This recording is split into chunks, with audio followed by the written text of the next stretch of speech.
What's up, good people? Welcome to Friday and welcome to Women's Wrestling Talk, the Friday edition. We're getting started a little bit late, but I mean, I'm not even gonna give you guys an intro, nothing like that. You see, I just came on live. We're not gonna do any of that. We're just gonna jump right into it because we are about 39 minutes after the hour.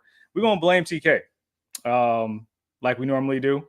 We literally have so many things going on, but there's so much news to discuss. And thank God I am not alone. I'm joined by the good fellas of Women's Wrestling Talk. First off, the professor is gracing us with his presence. So I got to be a little bit tame. I can't be as out of pocket as I want. We got to be professional on this Friday. And how you doing, Professor?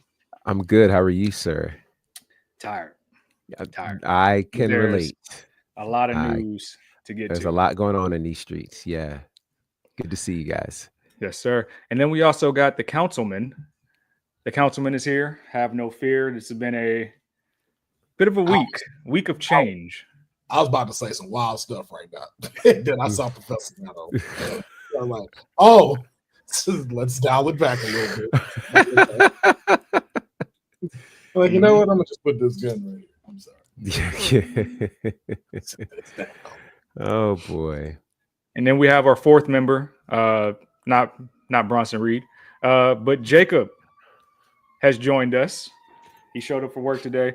And if you hear the sultry sounds in the background, that is Mr. Billy Ocean playing in the background because TK's not with us. Apparently, she's in the Caribbean doing Caribbean things. I told you on Wednesday, girls, them sugar, all that. Caribbean Queen. That's why. She hitting the Dutch wine on her. But that's why we late today, because the Caribbean Queen. But I'm gonna let it rock for a second. I have to say, you know, wait, not too long. You don't want to pull us off. So that's true. That's true. I don't know what type of copy strikes Billy got, because Billy been in the game for a minute. But yeah, exactly. I don't want that smoke. But Jacob, how you doing today? I'm good. Yeah, just a warning. You guys were gonna get the 2 Live Crew version before Professor walked in. So oh, boy. We'll just you can peel off that parental advisory sticker. No need for it today. We'll behave. We're about to be some real degenerates in here. Yeah, what's up with that? Boy. I mean, let me address this real quick because TK be doing TK stuff. And I apologize, Dylan. Dylan reached out to me on the side and said, Cedric, do you have the TNA Plus login? To my bewilderment, because I have never had that login. I don't think we should be. I don't think we should be saying that over the airwaves. I don't think that. Yeah, I don't think we should do that. We can go back and scrub it. Like I said, this is going to be a rough show. Oh, boy. I apologize in advance. We're going to talk about some breaking news. SmackDown, Honey may join us. But fellas, it's been announced earlier today, a little bit of breaking news, that Mariah May is now removed from the AEW roster page. I want to go around the horn and talk about this extensively because she's been very absent from AEW television. Not a peep mentioned of her at all out of TK from any of the events. And now she hasn't been quiet on social media. She's almost been subbing us all on social media with different imagery, backstage at AEW with different superstars of the likes. And it's being reported that she's imminently WWE bound. Professor, what do you think of this breaking news today? And where do you feel like she lands as far as which show? Well, I think, she certainly would fit into WWE very well. Certainly the work she did over in AEW in terms of character and the like, it screams WWE. In terms of where she lands, I mean, I think it's kind of obvious. We've seen so many shifts this week alone in NXT. I mean, them making room. We'll obviously get to the Stephanie Vacour news in a little bit.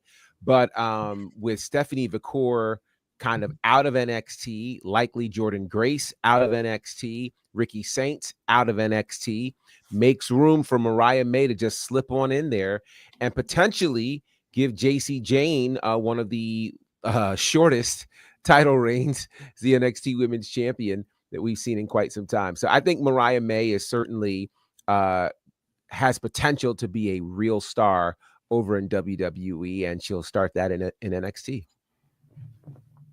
Exactly. Councilman, what are your thoughts? Mariah May is needed on SmackDown. All right.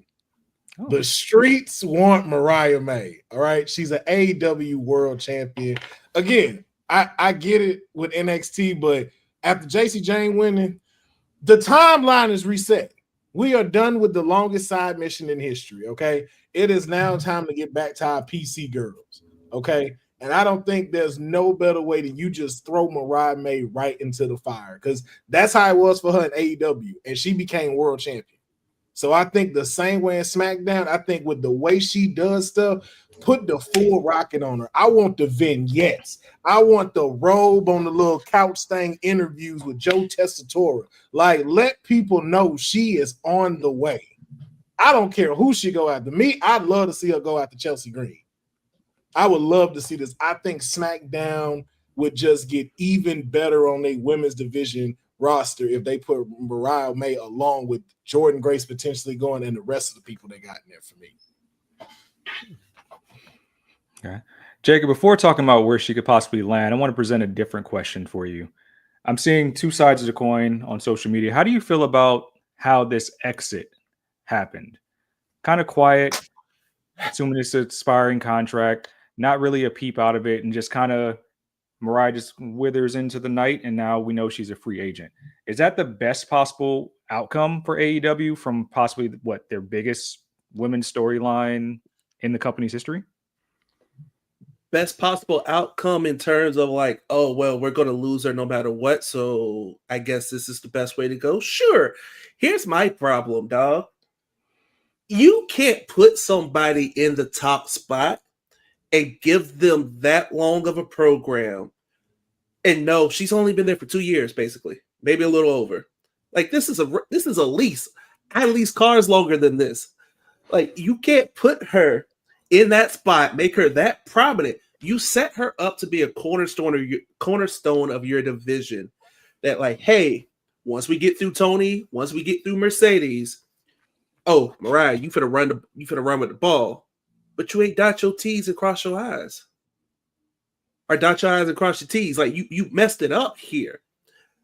So I guess this is the best way. Like, if you're gonna lose her, it's best that she went out on her back. You haven't seen her since, what was that, Revolution? We haven't seen her on TV since Revolution. Mm-hmm. There's been essentially no mention of her once you got post-Revolution that first week. So I guess from the standpoint of, well, if she's gone, this is the best way. Just let her fade into obscurity. Sure. But the problem is you shouldn't have lost her. How do you go get one of the biggest free agents? You give her a 2-year deal. And from day one, you ran her in the main event spot, and you did the smart thing, and you slow built it. You played the Killing Eve storyline perfectly. And you didn't think, hey, Mariah, let's talk real quick, Playboy. Before we wrap this up and put a big bow on it, how you feeling? You need some more money? What you need? Help me, help you, help me. But she said she didn't want to. Like, they said they did talk to her about that. She didn't want to resign. Yeah, she didn't want to. Yeah, that's a problem. That's a problem, because you can't build up something and have a whole plan of cornerstone and then be like, oh, well, I don't want to resign. Well, you too, dog. I need a return on investment at some point. Like, but no, she did what AEW is really there for. She did her job. She did everything she was supposed to do. This is where it gets dangerous. And this is how you get tacked on time, longer contracts, people get put on ice. And I want to ask the professor this, actually. Professor, did Mariah May just create the launching pad blueprint, per se? And could this be a blueprint that's now out there where we see the dangers of the other side, where now you get those longer contracts and you can't get out of it and can't have those shorter time frames to be able to showcase yourself in different or smaller promotion? I actually think Jade Cargill gave us the template. Jade was the TBS champion. Basically went on a 60-0 run. Lost her first match, then had a rematch, lost that rematch. 2 weeks later was signed to WWE. I think the problem here in terms of a potential re-sign for anybody in AEW is you ultimately have to make a decision, and that decision is up to the wrestler. Where do I ultimately want to go? Yeah. And given what WWE is able to present versus what AEW is able to present, those who want larger showcases, those who want to be superstars like Jade, like Mariah, make their way over to AEW. Those, and I'm saying this very respectfully, those who are comfortable with wrestling in the circuit and just being a wrestler, like for instance, maybe a Willow Nightingale, says, hey, I'm happy here, so I'm going to stay here. And that's okay. You know, I think it really does. It's up to the specific wrestler. And for someone like Mariah May, who is so character driven, think about the things they could do with a Mariah May in WWE. AEW does not have that template or that vision to be able to do that. Think about what WWE has done with Tiffany Stratton. And we can run through a list of people who can fit into this space of, obviously looking amazing, but also being an amazing athlete, an amazing character, and it all comes together. So I think it's a better fit for her. And so I don't think she's destroyed a template. I think she's fed into the template that was created by Jade Cargill, which says, hey, let me use this to strengthen my name in the States and then make me even more appealing to WWE when that time comes. Because here's the thing, nobody can make you re-sign a contract. If you sign the contract and you write it out, you have fulfilled the terms and agreements of what your contract said. It didn't say that you had to re-sign. So if she goes out this way, she doesn't re-sign, she lets the contract run out, she's done all she was supposed to do. Yeah, my issue isn't that, like, 100% Mariah May did everything by the book, did everything right, didn't make a storm, make an issue, no pun intended, anywhere there. She did what everything was right. My thing is with TK, if you know it is a 2-year deal, and you don't know for sure if they're resigning, you might, I'm just thinking from a business standpoint, protect my investment. I got to taper her off somewhere. I got to slowly, I'm not saying I got to drop you completely off the card. I don't have to drop you to the bottom, but I got to slowly find a way to just slide you back down the card, keep you low main event, high mid card, keep you semi-relevant till we figure out what we're doing. But that's the thing. I think what they're trying to say is that's not Mariah's problem. Yeah. I have no issue with Mariah. Mariah did everything right. I'm saying from the Tony Khan, from TK's perspective, from his side. But they don't operate really quick, everybody, because we have a lot of testosterone on the show, and we have to influx some estrogen. Our sweetest oos is with us, and if I get canceled for that, so what? The mayor doesn't abide by anybody's rules. I said estrogen. We know it's a part of the human body, but the sweetest oos is with us. I'm tired. I did say supplement. You can make fun of me about that. It's not a supplement. I heard that because I for sure didn't hear you say that. But Honey is with us. Honey, we're talking about today. She was announced as a free agent, removed from the AEW roster page. What are your thoughts about what this means for AEW? Her next moves are. It's being reported that she's imminently WWE bound. I think this is pretty much the time where she just banks on herself. There comes a point in time where a superstar has to bet on themselves. And I think that's what she's going to continue to do throughout her career.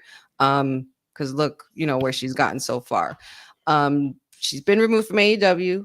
Okay. So no re-signing there.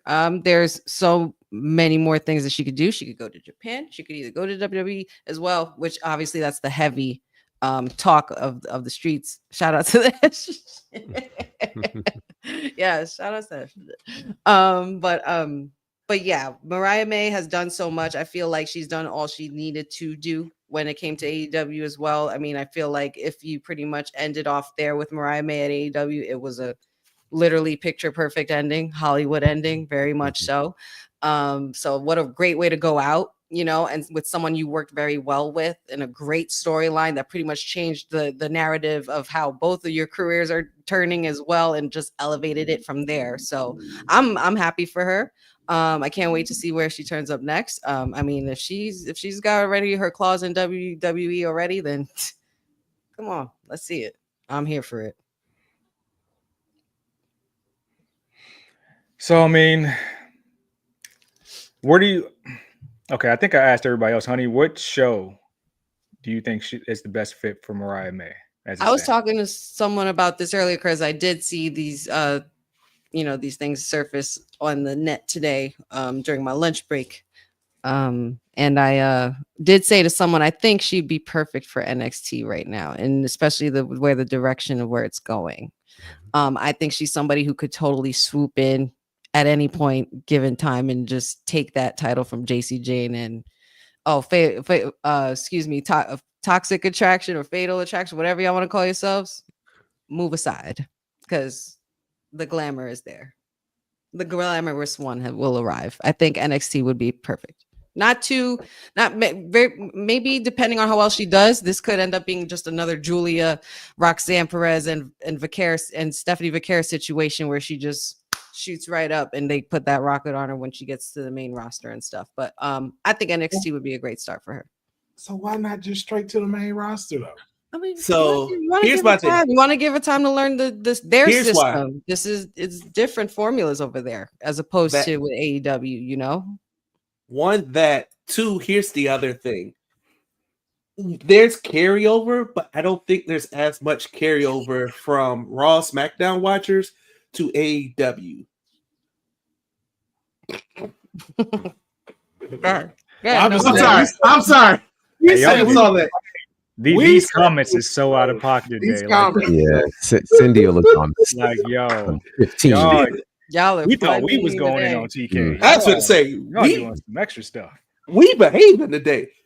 But the point is, bring her to NXT if you go that route to just get her established within the WWE realm and that ballpark. Because again, sure, there's some people that watch AEW that also watch Raw and SmackDown, but I don't quite think the audience is the same. It's the same reason you sent Ricky Saints to NXT first. Same reason you sent All Ego over there. Same reason you sent Perfect 10 back to NXT. Let me just refresh you, introduce you here, because now you know that if you watch NXT, you probably watch Raw and SmackDown. But there's a little easier transition. Were they champions on AEW? Saints he's former tag team champion. Yep. Ethan Page was not a champion in AEW.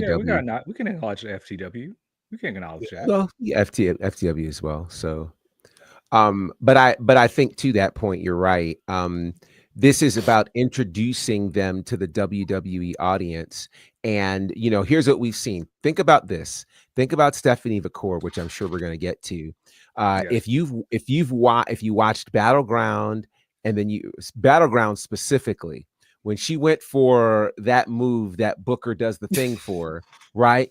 And the whole crowd is going, like, so what it says is how NXT gets you over.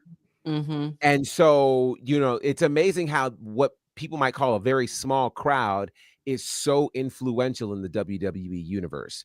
So I think that this is a smart play. Plus, here's the one thing nobody else has talked about yet. We currently don't have a Mariah May type in NXT right now. You already have 2 of those on SmackDown. So you don't want to overdo it with that. So if you bring a Mariah May into NXT, she gets to stand out against obviously an extremely diverse roster of women. And so now we then can start looking at Mariah May and Charlotte, Mariah May and Tiffy time, and then some of the others who have made their way to Raw and SmackDown. So that to me is why NXT I think is going to be a great fit for her. Only time will tell. So when one person is seemingly coming in, we have possibly 3 that we've already named going out. It's been announced by Adam Pearce today that Stephanie Vicaris is now Raw bound and a member of the Raw roster. In that same breath, it is expected that Jordynne Grace will now be announced for the SmackDown roster. And Ricky Saints is also being called up after dropping the North American title. Councilman, I'll start with you. What are your thoughts about how this feels? And I like what Professor said about the system in NXT, because now also Booker T can probably be very influential in getting Mariah May over. But what do we think about Bakura to Raw, which has pretty much been the Rhea show for the past year? Where does she fit? Well, I also have a question just to throw out. What happened to the draft? So does that just not happening no more? Like, are we? Well, here's what's funny. It's funny you mentioned the draft. What I think is so funny about the draft is so much attention on the draft was spent between trading people from Raw and SmackDown, and every now and again you'd get a pick from NXT. I almost approve this, where we don't get our hopes up about this draft. We now see people making their way to Raw and SmackDown because they belong there and because they have graduated in a fair way. So yeah, hopefully maybe they do the draft, but let's kind of be honest about the draft. The draft never really hit. It never really got it right, but that's a whole never made sense. Yeah, I like it, but it doesn't always fulfill you. It's not executed well. Yeah, like maybe that first year we understood why you were doing it, because obviously you had like an oversaturated, overpouring roster. But now it's like there's levels within layers. We could work. Well, with both shows being 3 hours now too, you probably get even distribution. Exactly, and that's what interests me. Yeah. But also, I don't think it's necessary. I think we can just do like some people might not like it, but I'm okay with the wild card rule. They kind of overdid it, but if you just have wild card, hey, I'm showing up here today. I'm okay with that. I like the portal too. I think like we talked about that on the Kayfabe podcast of like doing it like how like the NBA does. Like you have these 6 weeks for this to be able to happen, and then you could just announce it on socials or they just pop up. I think that's fair to do. But to answer your original question, I think it's good. Like I said, the biggest side quest that we had in NXT is now coming to an end. And, you know, all of these women that they did sign are moving up to the roster, which I think is great. I think all of them are ready. I think they're going to do amazing work on the roster. And like you said, it doesn't have to be the Rhea show anymore. But I do pose this question because I was definitely feeling away when Jaci Jane won this title. And I have to ask this question. Should it have been Cora Jade to have done that? Because I feel like she should have been the one. Yeah, we talked about this last night. And it's wild she got let go, and then they pulled this. Cora Jade, though? Cora Jade could have definitely been at the top of that. Of all the women on that roster, that if you're going to go pull the stunner upset, it's got to be Lash or Jada. Probably I Lash. would say Jada for me. Lash or Jada, one of the two. But I could go Lash because she just lost everything. But they'll get that later. Like we already know they're going to be future champions. We're talking about like this shock value for a 2.0 NXT star that really needed it. Because Jaci Jaci was fine. Lash washed that off though. Lash washed that 2.0 stink off. She's she's a star. We already know she watched the stink off, but nothing submits that 2.0 wasn't a complete bust, like giving somebody like Lash Legend the title over somebody like Stephanie. Which she will still get, though. That's what I'm saying. Like, I have no doubt by next Stand and Deliver, Lash Legend will not be a champion. I'm telling you, she has it. She has it there. But I'm just saying, from these two people who are very parallel to one another, it's like, yo, why couldn't that have went to Cora Jade? But I think you also elevate JC's star power. Just being the last one standing from Toxic Attraction. You kind of forget that she's been there that long. She's been in the PC system for a long time. So it kind of lets you remember, hey, this was somebody that could have been a record-breaking women's tag team champion as well. Some people might say she was the breakout star of Toxic Attraction. So I see why it was JC. There were other options, but I'm more intrigued in like what it looks like now for her as a competitor who is traditionally just in tag teams. Run the Mandy Rose play. You are literally going to run the Mandy Rose playbook. She's a better wrestler than Mandy Rose. But I'm saying we're running the same playbook though. Like Fatal Attraction. Or same formula with it. It's toxic. Yeah, it's the same formula. Run that playbook and make slight tweaks and deviations. But you got a similar quarterback, so run the same playbook. But that's going to be real quick because you already see with Fallon, she already ready to go. And the way they turn it on Jasmine is like, I don't know how long you stretch this out. At the end of the day, this is how you make three. This is how you make 3 superstars out of one faction. 3 single stars out of one faction. That's basically what they're trying to do with these 3 women. I think they debunked that. Jaci Jane on Twitter and said y'all so gullible. So I think it was like a master plan thing they're gonna roll with. No. Because look at her face in them socials. Her face was she looked shocked. Yeah, afterwards while they take the pictures in the back, she still holds that face. Like Fallon is a good, like she's good at what she does. Because I kept looking at her face, like when there was one where they were in the back and she was holding it like this, she's doing this, and I'm like, nah, she's still playing it. She's still playing that she don't like her like that, or the frenemies thing. Just so burning it. So I want us to consider something because I was just thinking this. Jaci Jane is the 4th woman to hold the NXT Women's Championship in this calendar year. Wow. Oh yeah, because I want you to think about it. It started with Roxanne. Yes. Roxanne lost to Julia. Julia lost to Stephanie, and now Stephanie is lost to Jaci. All right, we've got 4 women holding that championship, and we hit June on Sunday. Yep. 4 champions, 5 months. So with that said, I don't think, and again, a lot of this has to deal with all of the women's talent that right now is in NXT. So now the real question is, how long of a reign does Jaci Jane have? Considering that now we're talking about Mariah May coming in. You know, you still have a ton of amazing women on the roster right now. We still have Tyra May from LFG to come in and make some impact. You know, Kaylani is gonna do something. There's a lot of we haven't talked about Lash, obviously, now that she's likely gonna be a solo star. You got the Lola factor. You have a lot of women, and God forbid we talk about anyone from TNA wanting to come over, or even TNA. If that Callie Armstrong makes her way, come on now, come on, Professor. Kelly versus Jada Parker.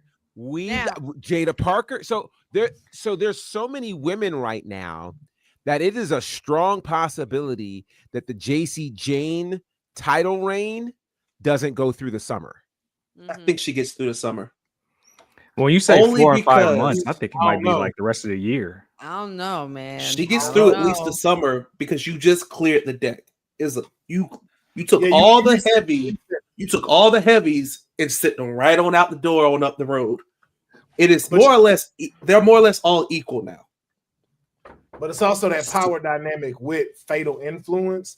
So I can see that getting in the way because that's what got her the championship. That's what's going to force her to lose the championship. And so fair, but you got to let that cook some more. It's there though. That's what I'm saying. I will agree with you. I think we get her through the summer. I think she gets through the summer we'll see Jaci, and probably she gets the heat wave. Yeah, she gets the heat wave, then she drop it. But I do have to say, I was gonna say we getting past the summer with that because I don't know about the whole summer. So I was gonna say we got a heat wave. So we got Great American Bash in July. She gets and that. Evolution's the next night. I don't know. Now that she's been doing her work on TNA, she'll also be able to take on TNA stars as well too. Because I could see her allowing Rosemary to challenge for the title because of the fact that they've had their run-ins and stuff over in TNA. That's how you'll also extend that more throughout the summer for Jaci. So that's the better question. Does TNA get a lit back with Jaci? Because I feel like you can sacrifice Jaci. You could sacrifice Jaci. Well, Joe Hendry their look back. So Joe Hendry's about to dethrone Oba. That's the only one that can do it. And Oba's going up. Unless you got Jasper Troy running around though. You still gotta get Jasper Troy ready. Yeah, you got the new ones that are hungry, ready for the come up. Like there's a lot of layers that NXT. I feel like this past episode literally was just like was a shuffling the deck reset again. or reshuffling, like A literally hard taking cards reset. and like Hard really reset. like throughout the Hard. whole show, it Mhm. felt different and Mhm. it felt cool though, because it was just Yeah. like, wait, I can't predict anything that's happening, and this Mm-mm. is what I need. Like this We is back to the- different. Okay, they're we giving me back to the swerves PC. left and right. Yeah, Mhm. we back to the PC, and it sets it right too, because you got Yeah. a fresh new tag team that is on the same level with the rest of these folks, like OTM, like Mhm. the high rise, to where they can really start to work something. You got the veteran Ethan, that's the North American champion, to Mhm. really carve out that division the way it needs to be. And like I Mhm. said, if you get somebody like a Joe Hendry to become NXT champion, or even if you keep Oba, you still have like your Shao Kahn from Mortal Kombat sitting at the top. And then it's like, okay, if that person get there, we know this is the one you want to strap the rocket to. But I also do have to take a quick side quest because I didn't say it on here. Vic Joseph. Again? You done made my list, buddy. You done, I thought it over, Cedric. Thought it over. He's on my list. Oh no. He's on my list. You better watch your suit jackets because I'm coming for you. All right. Count your days, Vic. Count your days, He Vic. complimented you in Vegas. You said thank you, sir. I was there. Yeah. So, He didn't understand the assignment, Professor. All right. We had it. Battlegrounds was an incredible sequence when Trick raised it up. And the Mhm. way they had that camera on book when he was like, Mhm. I say, oh, Mhm. Yeah. the Skitteroonie Yeah. turns around. And then here comes Joe Hendry. And then here comes Vic Joseph ass. Oh, rock bottom. You know that's the bookend. You know that's the bookend. That's the bookend. Why would you do that? You knew what it was. You had one job. Well, it's funny. He came back with a line later when Trick hit that same move through the table, and he says, Uranagi, bookend, rock bottom, doesn't matter what you call it. And then he went on, to say whatever he was going to say. Count your And days. never mind. I'm not even gonna go there with you today. Nope, I ain't gonna get you started, counselor. Botterfy will be replacing you in 2025, sir. You ain't your shot.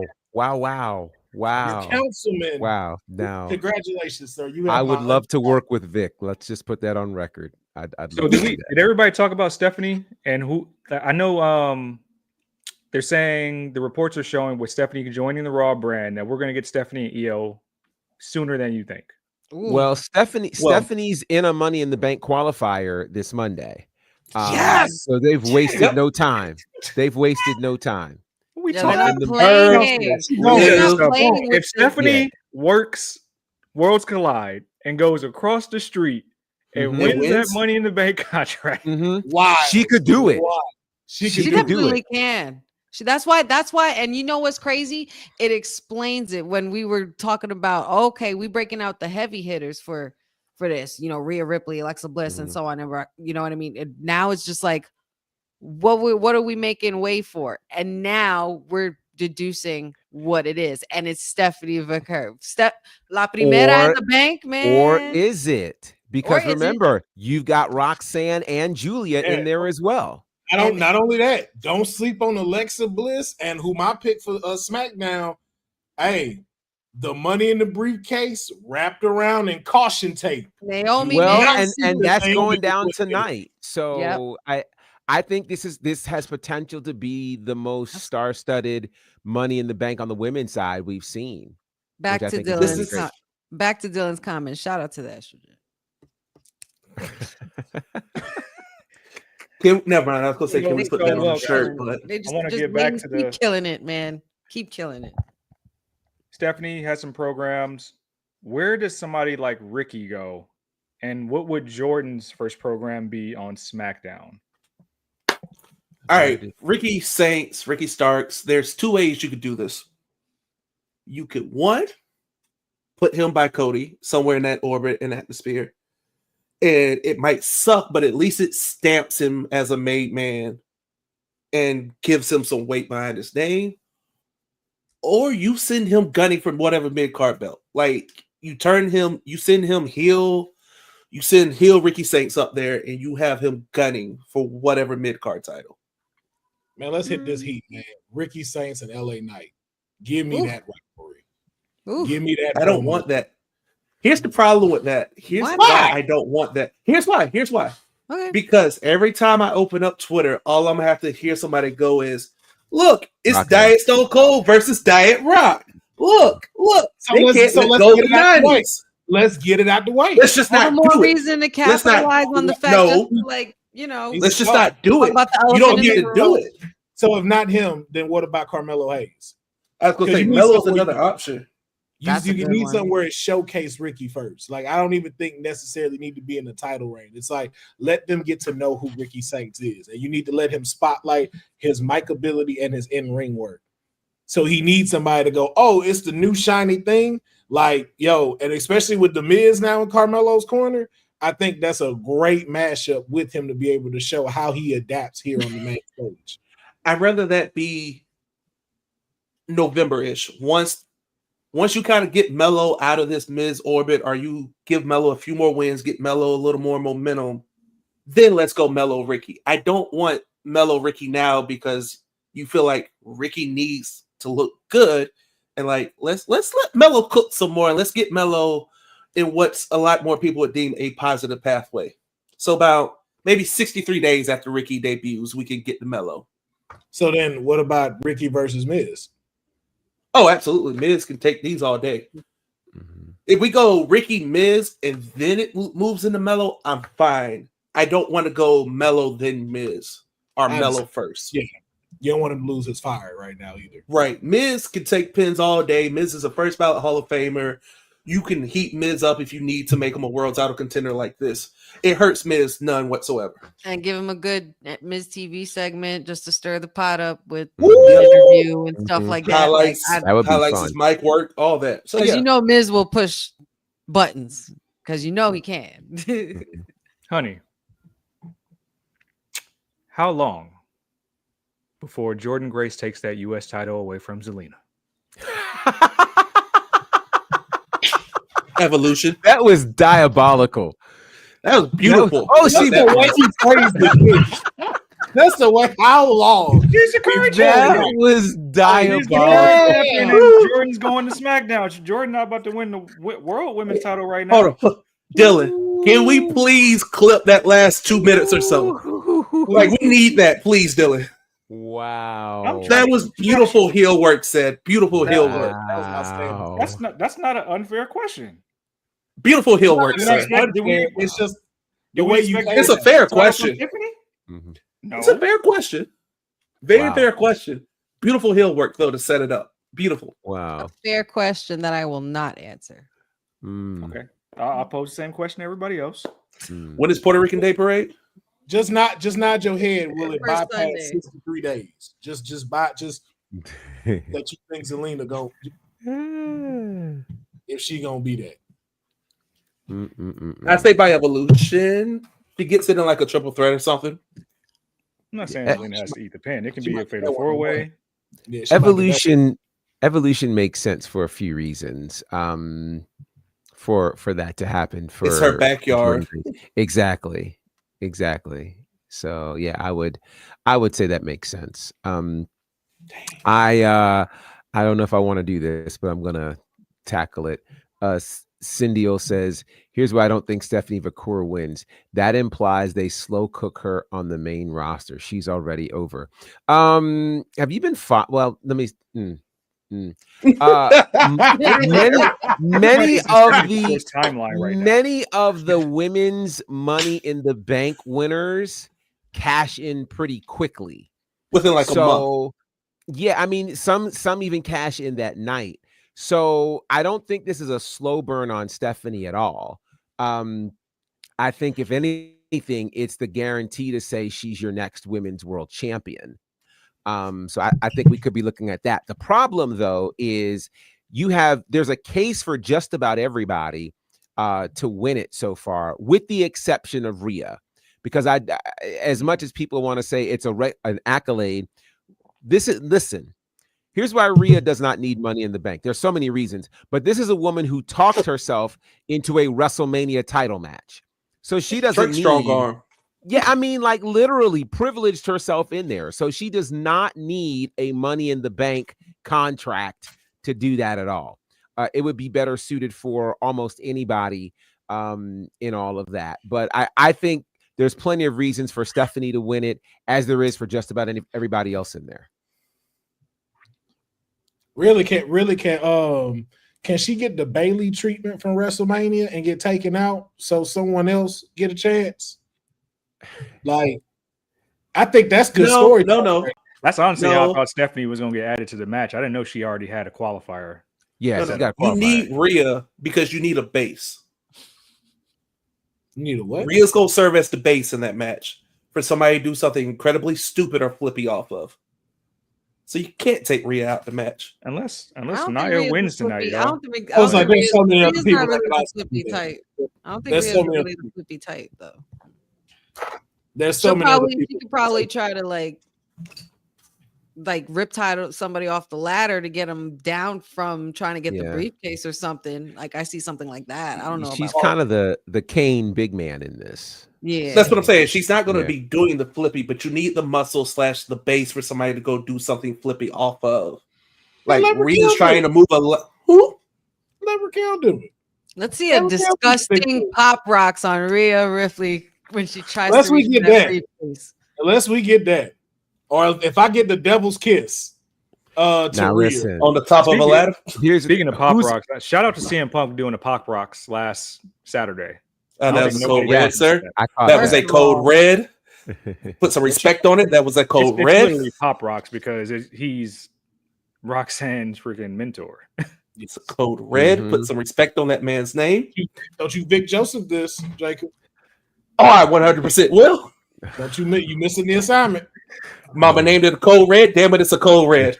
First of all, it is not at all. It's a Canadian destroyer. First of all, no, it's separate moves. Separate moves. Those are separate moves. 19 times. Professor, you got a thought?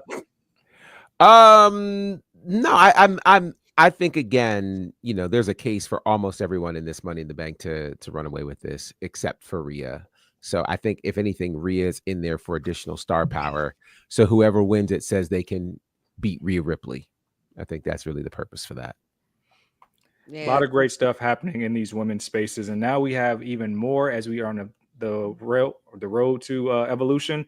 It's now been announced that the Inspiration are returning to action to take on Elena Black, formerly known as Cora Jade, and B. Priestley, formerly known as I just lost Blair Davenport. Blair Davenport. That will be taking place at Prestige Wrestling on July 13th. And then we also know where the former Jakara Jackson will be wrestling next. I think it's Jersey League Wrestling taking on Masha Slamovich. Okay. Wow. You want to talk about getting your ass thrown into the fire? Also, too, what's her face? Electra Lopez. What is she known as now? Oh, yeah. I saw that name. Marissa Rivera. Yeah. She's going to be taking on Deonna Purrazzo. Deonna Purrazzo. So this is interesting because a lot of people probably thought that, like for Jakara, for example, people thought that she was going to go more into acting and modeling. Yeah. But now she's showing that, hey, I'm still have a path in wrestling. I think it's a good run for her. Say that again. I think with Jakara, this is like, I can easily go get the acting modeling bag. That ain't a problem. But since y'all want to run y'all mouth real quick, let me just show y'all what I can actually do. Like, let me show y'all I actually put some work in. I don't think this is going to be a long indie run for her. I think she's going to pick the spot dates, get her moments, and then just like, y'all thought I couldn't cook? Y'all thought I was the weak link? Let me just go stun on y'all real quick. Because for your first match outside of the WWE umbrella to be Masha Slamovich,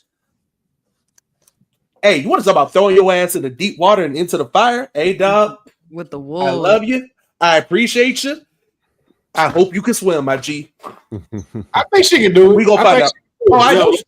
I think she can, but we finna find out a whole lot. She gonna either shut up the IWC or, God forbid, something goes wrong. She's gonna give them a lot of ammo, but I think she's gonna shut them up, and I kind of can't wait to see it. Those who wants to correct us. I agree Mara with Sade, not Jakara Jackson anymore. Mara Sade, Masha Slamovich, July 6th, July 13th for the Inspiration against Elena Black and B. Priestley. Good for them. I'm really happy that at least they're We've seen the still path. We've continuing seen the people path. take the path in the indies multiple times now. I'm thinking we'll get even more exposure for Evolution come July, but a lot of great women's wrestling. Yeah. Mhm. Yeah, absolutely. Keep it going, please. In more interesting news, when we know that now that New Orleans is no longer the space for WrestleMania, it's being reported that if there was a Saudi WrestleMania, that it would actually happen later this year. Think World's Greatest Royal Rumble, and they would call it Super WrestleMania if that takes place. What is everybody's thoughts about this? And does that kind of kick the can down the road so we don't actually get a legit WrestleMania in the month of like a March, April, or May? It allows you to please two masters, is what it allows you to do. Masters. And I That's use the that word term choice? that term specifically. It allows you to please Saudi and their initiative and their agenda by giving them something of the level or a WrestleMania. Their own Please- WrestleMania spectacle. Right. You please that just like you gave them Greatest Royal Rumble with the 50 man and the belt and all that. You please that master. You keep that money coming. And what else you do is you keep the more traditional, the American, slightly international, non-Saudi fan happy that already has the problem with Saudi having events as is. Because you give Saudi a traditional WrestleMania, you are asking for all kinds of PR. And we saw how this Mania went PR-wise. So you serve Saudi, hey guys, we'll give you a WrestleMania. We'll call it Super WrestleMania. Whatever you want. Riyadh season, we'll give it to you. Oh, by the way, we'll still do we'll have our normal Mania and we'll do it in Vegas. So we please TKO. You're serving two masters. It's the best way you can win this. And it's really just a soft launch for when eventually Saudi gets that traditional straight up Mania. And you're creating two Manias literally in a year. I mean, absolutely. The ideal sucks. Like, I think it's disgusting personally, but No, it's just the name. It's just the name. I don't like the name. Just go with at all. WWE Super Show. Just call it that. Or Supermania. Simple. Supermania. That's what they call it. Super WrestleMania. Like No. See, like Super Kmart. It's Just like Super the Like Super Kmart. they said they wanted a WrestleMania, so we gave you a WrestleMania. We just stuck Super in front of it. The world's That's pretty greatest much Royal Rumble. that run my money. But here's my You're not thing. here for it. It's not that. It's just several things I'm like. Is where I scratch my head at. Is as a fan, where does this leave us? Because we were out there in Vegas, and we already seeing some people bank accounts still recovering from just being in Vegas. Mhm. So it's like, okay, so if we're doing it in Saudi Arabia, like then what? Like, are you cutting off majority of your American consumers? Because like I can only speak for myself, man. I can't afford no flight to Saudi or have a stay there for 3 days and go to WrestleMania. Mhm. And I'm pretty sure, like, and again, like most people aren't in the tax brackets that a lot of folks are in. So it's like, okay, so what does that do for them? Then also the conditions that have to come there. Like if they're doing it around that time, how hot is it there? Is someone going to wind up in another Goldberg Undertaker situation when the ring is 104 degrees? And then the same thing goes for like the women, because now you're going to have to do more women's spots and they're fully clothed. So how does that affect their performance? So it's just those things that I'm more like concerned about. Like, how are y'all going to make all this work properly and smoothly to still be a showcase of the Immortals? Yeah, I think it becomes even more challenging in a 2-night WrestleMania environment, a 2-night SummerSlam environment, which is all happening this year. You can't follow that up with a 2-night Saudi WrestleMania. And I think the other challenge to that is if you don't, because here's the thing, I think they're very smart. You cannot do too many things that take away from WrestleMania being WrestleMania. And I think the challenge that you have already with your SummerSlam, with it now being 2 days, is okay. So what makes WrestleMania different? You know, before it was just that it was WrestleMania, then that it's 2 days and everything else is one. So what will it be now? And they have to know that from a consumer perspective, I believe they're going to make more money with a Mania in the States or somewhere outside of Saudi. So I don't know. It's going to be interesting to watch. And the other thing is, what do they do on this Saudi card that makes it count? Because most of the Saudi cards, as of late, haven't necessarily historically been like game-changing kinds of cards. You know, these last couple of Mania of shows, they've tried to do something kind of special, but so I don't know what that's going to do for them. If again, it even happens. We're just pontificating and speculating at this point because that may not be a situation, but who knows? Yeah, and then don't we have Night of Champions coming up next month? In June, end of June. And then Clash in Paris, I think, is what the same month as SummerSlam. Yeah, Clash in Paris is end of August. SummerSlam is top of August.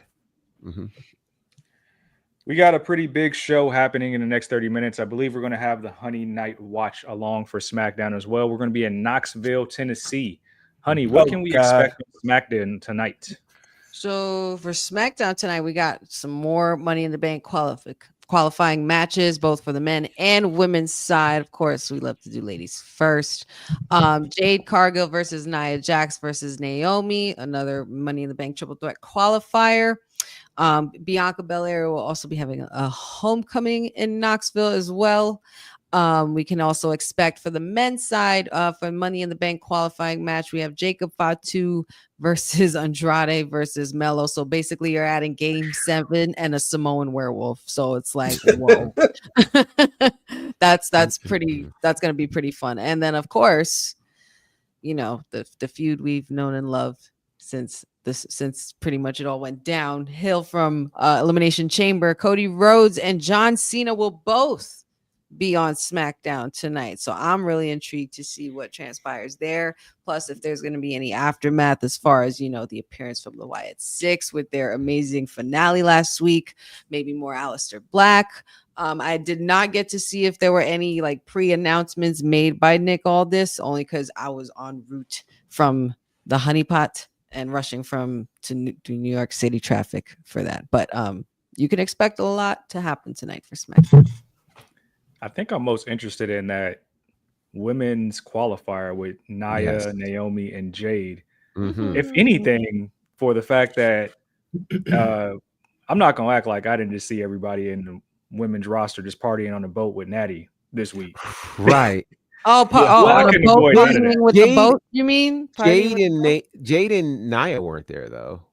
No, they were not there. Jade was vocal on Twitter about being elsewhere. Nia wasn't there. We did see Liv covered. We did, but like it was the boat's birthday party on a boat, pun intended. Did you catch Naomi consistently trolling about Jade though? Yes. Dunking on Jade every chance she got. Every chance she could. She was like, I appreciate you letting me talk your ear off about why Jade shouldn't be here. Because like we said, this is all I'm hoping for. This is all I'm hoping for. Mm-hmm. Mm-hmm. Do it. Yeah. Do it. I'd be very happy about that. Just throwing it out there. Yeah. As far as the men's, I want to believe that Melo gets in, but I feel like it's another showcase for Jacob to get in as champion. And I don't know about y'all. I'm against the champions being in the Money in the Bank because we don't need to add more to it. But does Melo have an uphill climb here? I think we get shenanigans with LA Knight and then Jimmy Uso with or JC Mateo and them out there. And then that start causing a distraction for the werewolf. Now you only got Andrade and Melo in there. But now looking at it though, both of these cats need this. And both of them will be great showcases in Money in the Bank right now. Mm-hmm. So it's really not a question. Was it Melo in it last year? Correct me if I'm wrong. Melo and Andrade were in it last year. Mm-hmm. That's what started the best of 7. So soapbox moment here.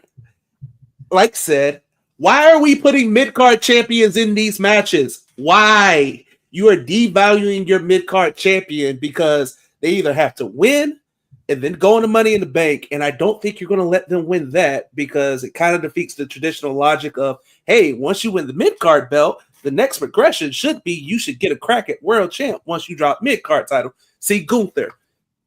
So either they lose, now you become, do they eat the pin? But in this case, you have an even playing field with Melo and Andrade. But like Zelina's case, hey dog, you next to Star Power. I hate it. I hate it had to be you, my guy. Like, just stop. Like, stop using these titles for vehicles to other things. Give me a meaningful interim feud for Fatu until we get to the eventual solo betrayal and JC angle. So, like, just there's 1,001 on the roster that you could have threw in this match, other than the Samoan Werewolf. Like, Fatu can get 5-10 minutes of TV time anywhere. Like, why? Other than the showcase, it's gonna be a banger of a match. But just why? Do better. You got 3 hours and you got a loaded ass roster. I'd rather you throw Alistair in there. Then we really got some intrigue and some stakes now. Well, wasn't Alistair in Alistair was in one last week. I'm aware. I'm saying, for example, Uso in there, since his brother's the champion, you kind of build his trajectory. I mean, he was in one. He was in one. There's no more people from the men's roster. No, you got bodies. Pull one of them Negroes out of Cater. You got bodies. Could have done Miz, maybe. Yeah, Miz would make sense. But Miz gave up his opportunity to Melo. Exactly. Okay. So that's why I said it's a very like. Or if Melo wins, because Miz did win a Money in the Bank, so it's like, couldn't he be like, trying to show Melo the ropes and how to handle it, or when to strike when the iron is hot, or when to try to cash in, or blah blah. And maybe it doesn't work out, and Melo just ends up going on his own and doing what he do anyway. And then you get rid of the whole Melo don't miss thing, because we know that's not going to last a long time either. That's a question. Damian Priest you could have put in there. Yeah, you don't really have nobody outside now. Damian, Drew, and they got their thing. Yeah, that really they wrap that up. Yeah, but that's really hold on. Austin Theory, Grayson Waller. No. Oh, Santos Escobar could have been in it. Santos. I would have enjoyed that. Hell, you know what? I got the perfect person that you could have put in there. Since you want to pull up on SmackDown and cause havoc, a wreck shop last week. Look here, Uncle Howdy. Either you or one of them weirdos behind y'all can roll your happy-go-lucky ass down to this ring. Because think about it. Nope. Howdy and Bliss. Nope. Both holding Money in the Bank. Nope. The only one, if it's gonna have anything to do with Wyatt 6-ish, if I'm gonna, all right, I didn't say they had to win. I just said put them in the match. Other than Fatu, I get better bodies. They don't need to have any stakes attached to their gimmick.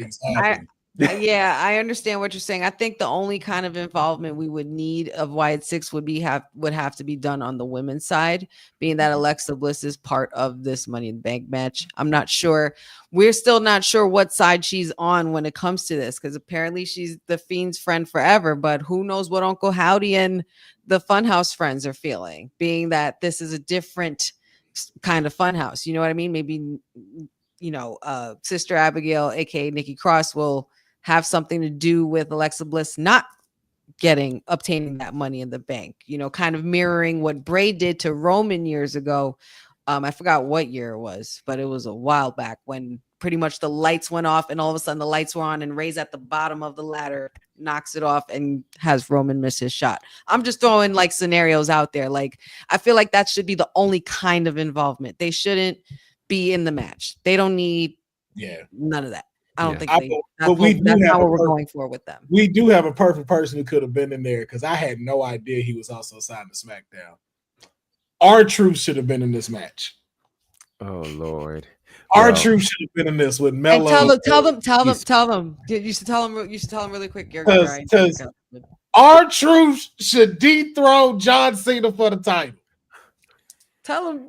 Yes, because Truth should have won last week. It's just a white R-Truth, and he deserves to get his flowers. Jacob, in John Cena's career. Jacob, are it's true. perfect. It's perfect that he didn't win last week because then he has a shot at redemption, possibly, if he enters in a Money in the Bank. If they were to write it that way, I'm just saying. Also, too, if he wins, I want him to lose the briefcase, not like in a match, like he don't know where he put it at, and he left it, forgot where he left why it. He get a long run, has it? He was like, "Yo, dog, you done seen my Money in the Bank briefcase?"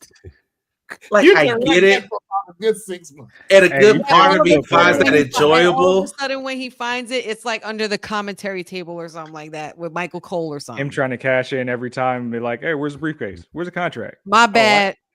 Yep, It I writes see it. itself, y'all. Never mind.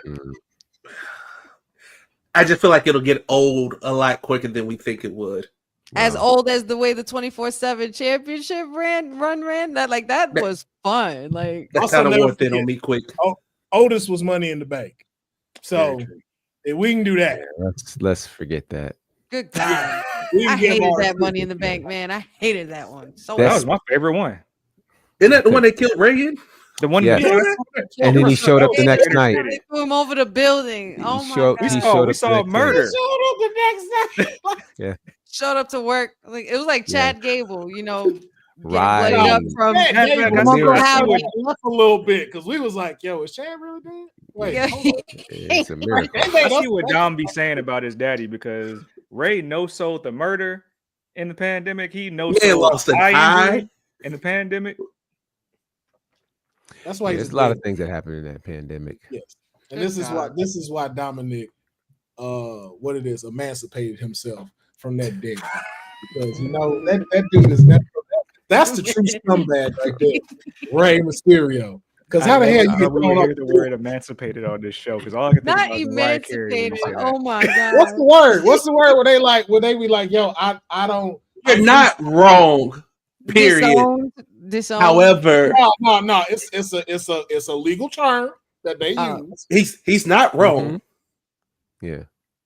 However, it's just the situation that we're in that word is used here. Emancipated on a wrestling show is wild. That is But crazy. it sounds so great. Deadbeat. Some quick hitters before we gotta get out of here. More AEW news since our timeless elite is not with us. Abaddon reported earlier today that her time with AEW has come to an end. Her contract is up. Thoughts on Abaddon's run, one of the true AEW originals from their time in Daly's Place.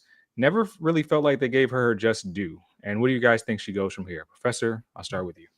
I think Abaddon, this is kind of the issue with the Abaddon Wyatts of the world. You can only present them in certain ways. And I don't think that AEW mastered how to present her.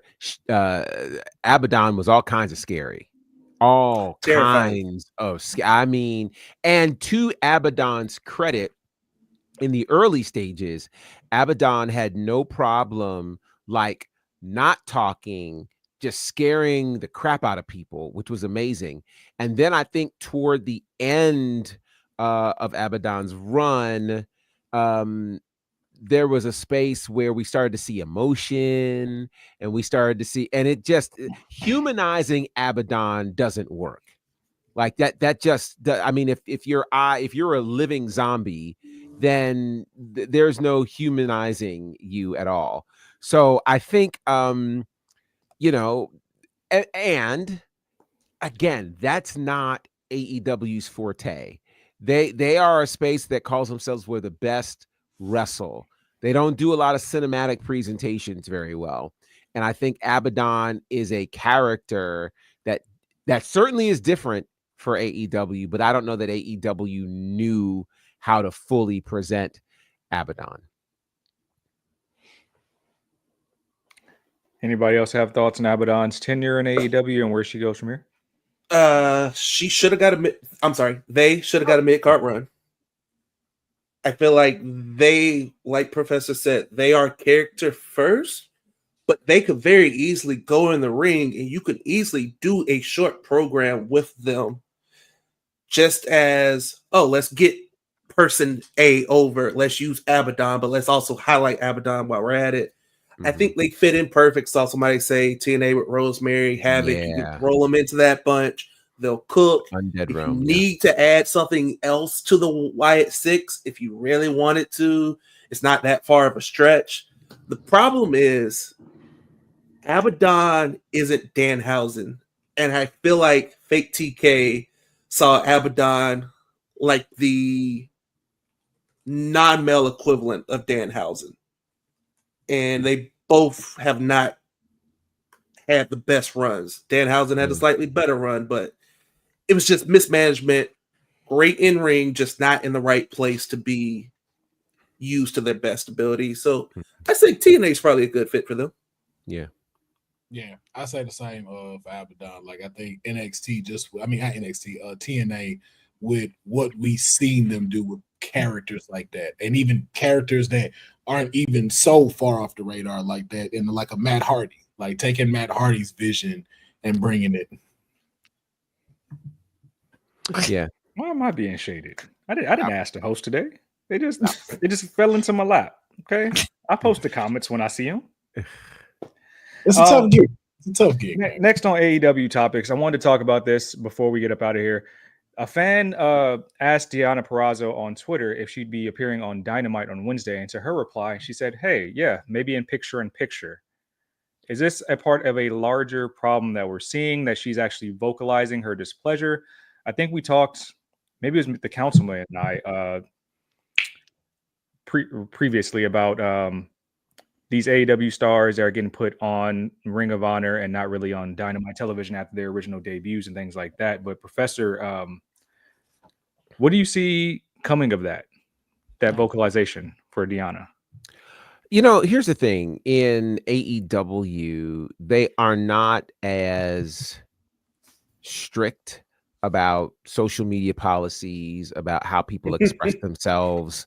It's kind of par for the course over in AEW. So I don't know, if it'll get her any additional engagement on the show. I don't know if it's also kind of one of those moments where this is kind of her kind of saying, hey, nothing's really happening, so I'm just going to kind of ride this out. I'm not sure. But I don't think now I will say this. She could take a cue potentially from Karrion Kross to figure out how to maximize her time on socials. If she does that, because we know that Tony Khan pays attention to what's happening on the internet and the like, that could get her an opportunity. But I think it's just going to be about what she makes of all of this, as opposed to just randomly expressing it. Honey, your thoughts on what could possibly emerge from that honesty? Well, to piggyback pretty much off of Will Professor's point, because they took a lot of points that I was thinking of. I think a lot of it would have to do with how well does she want to hone into this craft, and pretty much you can utilize how you're feeling as fuel to your fire. That's what pretty much being an artist in this kind of business, or creative artist, even in anything, photography, modeling, acting, writing, building, graphic design, anything, it's all about creating yourself. I think that she has a really good opportunity to come across with that Karrion Kross kind of mindset, to be able to utilize that in like any interviews or promos, and pretty much just go full head on and pretty much express how you're feeling. It should never be an issue if there's something that you're feeling displeasure in something in your workspace, and you feel that your craft isn't being shown the way you thought it would. Like, you have a right to speak your mind about it. So I think it's very awesome for her to advocate for herself, as she should. Because these superstars put in a lot of time and energy and into all of that they do. And so I think I think that as long as she's able to not get too hell-bent on going into the Twitter finger thing, and keep it more so, use it as fuel to your fire for your art form. That's something that I used to do, being a backup dancer and also choreographer. Like, dancing at one point was always my escape. So I would literally, if I was mad about anything, mad about the world, or so I had a bad day, I'm utilizing that in my art form, and it ended up making me better. So that's what, if there's any advice I would give that. I'm just gonna make this real short and sweet. One, I did see the comment that we put up that, like, yeah, she has the commercial and all, but this comes back to my whole point of stop starting people at the top of the mountain when you bring them into the company, because you know where else you know the only place you can go down. You started her at the top with Tony. She dropped that, and it's just been here's Collision for a couple weeks. Hey, damn, what happened to the Virtuoso? I don't even know. I can't remember where she is. Councilman, your thoughts, and Professor, it's been a while since we've gotten a visit from AR Khan. It has, hasn't it? We might have to see if we can get him to show up at some point, but I know we're running out of time, so just keep doing your stuff, you know. Like, again, you're on a roster with a whole bunch of people, and it really is the popularity thing, and what he seems is to be the shiniest toy. But you have social media, you have a million people behind you, and I think the biggest difference between you and if you were in WWE is you can go everywhere else. And in the words of Cody, go from, you know, undesirable in fake TK's eyes to undeniable by every other wrestling company, and that'll start keeping eyes on you. So it's just like, yo, go for it. If they're not telling you anything and they're allowing you to say stuff, go, because it also can add to your character. It can add to when you go out, because it's not like she can't wrestle. It's not like she doesn't have a great personality or to be able to be on the mic. So just, again, if they're not giving it to you at AEW, just like how you're going to House of Glory, shine there. Let them send you to New Japan. Like, let people around the world start knowing who you are, and then you could get that same rocket like Stephanie got. So when you show up back to NXT, it's like, hey, straight to the NXT women's title, let you hold it for about 77 days. Hey, now it's time for you to get up here to this main roster. Mm-hmm. The possibilities are endless. Okay. Well, guys, we didn't get off the rails, and we kept it very respectful here on this happy Friday. Honey has about 9 minutes until SmackDown starts, so I want to get us out of here seemingly on time. We're over 63 minutes. That wasn't by design. However, I want the good people here to know how to support all of us. I guess we have an event next Friday if you're in the LA area. I don't know if I'm going to be there, but I guess we watching SmackDown together at a Caribbean restaurant of TK's choice. If you're in the area, go to a Taste of the Caribbean for the SmackDown Sizzle, I believe they're calling it. Can't believe I let that come out of my mouth. But next week, starting at 5 p.m. in the LA Hollywood area. But until then, we have some dope creators here doing some dope projects. Honey, I will start with the estrogen.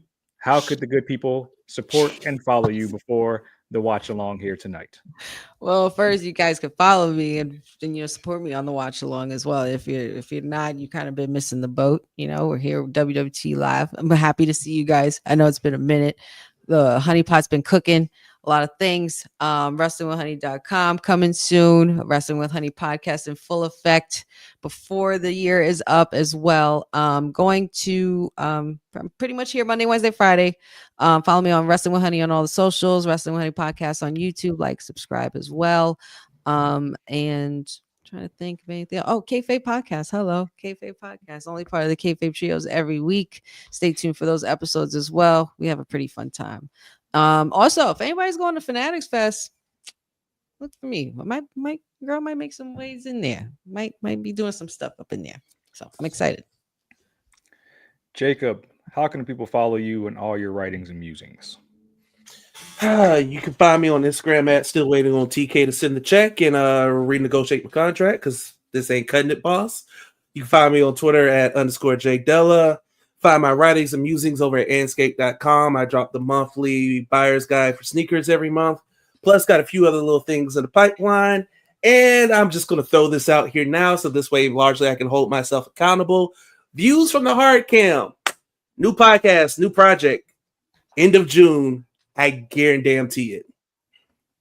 Put the word back up. Put the word out there. We back up, boys. Bring your ass, Mr. Welton. I'll tell you later.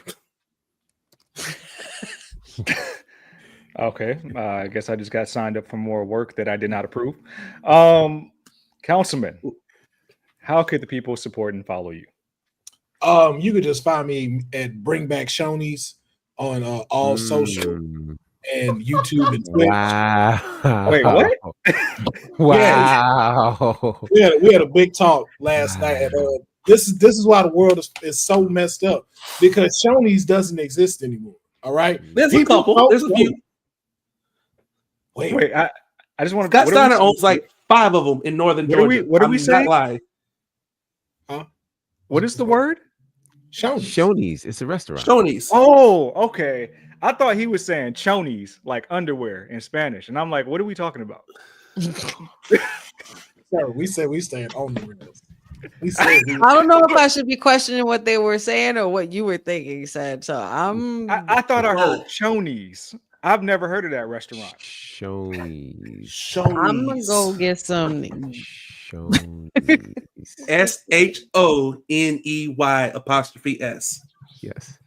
Yes, Boza. The answer is yes. I will see y'all in a few. 3 hours. Okay, forgive me for hearing the wrong thing. Shoney's. What does this restaurant serve? I just sent it to you. It's in the chat. Okay. Yeah, it was just good down home family breakfast buffet. Breakfast buffet was the bomb. Yeah, this is why the world is not the way it needs to be, because we not eating breakfast. You know what I'm saying? Everybody going to Starbucks, getting little ham sandwiches and croissants heated up. Nobody sits down with their families at Shoney's anymore, where you can tell your badass kid to sit your black ass down and no one will say anything because they too busy getting their flapjacks from the breakfast buffet. Bring back Shoney's. He's not wrong. Let's get the family back together. Okay. I got to experience this, man. Oh my god. That was not on my bingo card. Professor, where can the people support and follow you? I'll try to make it quick. You can find me at Bonnerfied across all of the social spaces. Ashe Wrestling, our next big show. Matter of fact, June's going to be a pretty big month. Ashe Wrestling at the end of the month, June 28th. It's going to be incredible in Charlotte. The return of Cedric Alexander. We'll start the month with Southern Honor next Friday. That should be a great time. The week after that, I'll be with the Nightmare Factory for a special showcase there. So it's going to be a full fun time. And then there's this really cool thing that I'm working on quietly that you guys will know about in the middle of June. So be on the lookout for it. Great things are on the way. So follow me at Bonnerfied. And of course, you guys know my socials and all that. I don't really want you to find me this weekend, but I will be posting some stuff on TikTok, some interviews. I've had the pleasure of interviewing some Hall of Famers and being all over the place this past couple of weeks.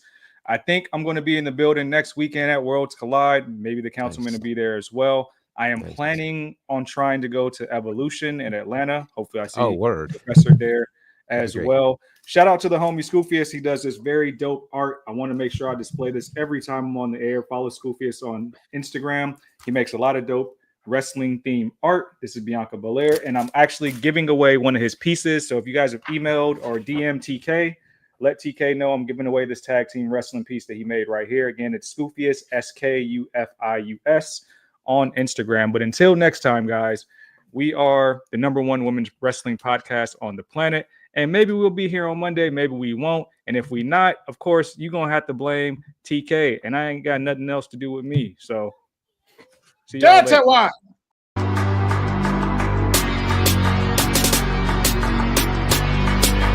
Women's Wrestling Talk, the #1 women's wrestling show on the planet.